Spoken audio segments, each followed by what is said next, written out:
उधर बीजेपी उम्मीदवार चौधरी रणजीत चौटाला, जिन्होंने ब्राह्मण समाज से माफी मांग ली है और ब्राह्मण सभा में समाज के लोगों के बीच में पहुंचे, माफी मांगी और ब्राह्मण समाज को लेकर के जो उन्होंने टिप्पणी की उसको लेकर के अपनी टिप्पणी का उन्होंने स्पष्टीकरण भी दिया कि वो क्या कहना चाहते थे, लेकिन उसका मतलब क्या निकाला जा रहा है। रणजीत चौटाला, जिन्होंने कहा कि वो ब्राह्मणों का सम्मान पहले से ही करते आए हैं और हमेशा अपने बयानों को, अपने स्टेटमेंट को बहुत तोल मोल कर बोलते हैं, लेकिन फिर भी अगर कोई चीज खराब लगी है तो उसके लिए वो माफी मांग रहे हैं। उनके बयान को तोड़ मरोड़ करके गलत तरीके से पेश किया गया है, ऐसा उनका स्टेटमेंट है, ऐसा वो खुद कह रहे हैं। मुझे ब्राह्मणों के इतिहास की कम जानकारी थी, उन्होंने कहा।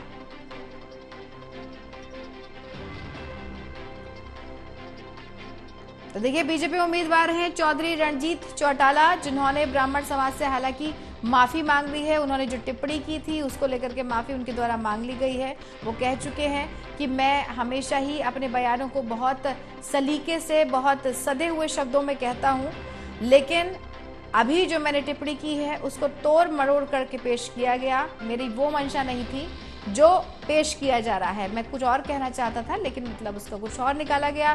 ब्राह्मण सभा में वो समाज के बीच में पहुंचे, लोगों के बीच में जाकर के उन्होंने खुद माफी मांगी है। ये चुनावी माहौल है, इसमें तोल मोल करके बोलना हर एक नेता, हर एक कार्यकर्ता को बहुत जरूरी है और इस समय में जनता का आशीर्वाद चाहिए, तो आपको बहुत सधे हुए शब्दों का प्रयोग करना होगा।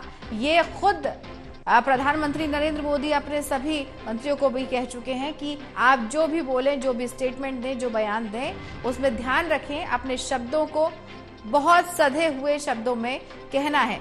और वैसा ही कुछ रणजीत चौटाला भी कह रहे हैं कि मैं इस बात का बहुत ख्याल रखता हूं, बहुत ध्यान रखता हूं, लेकिन आपको फिर भी अगर कोई चीज खराब लगी है तो उसके लिए मैं माफी मांगता हूं, गलत तरीके से पेश किया गया था।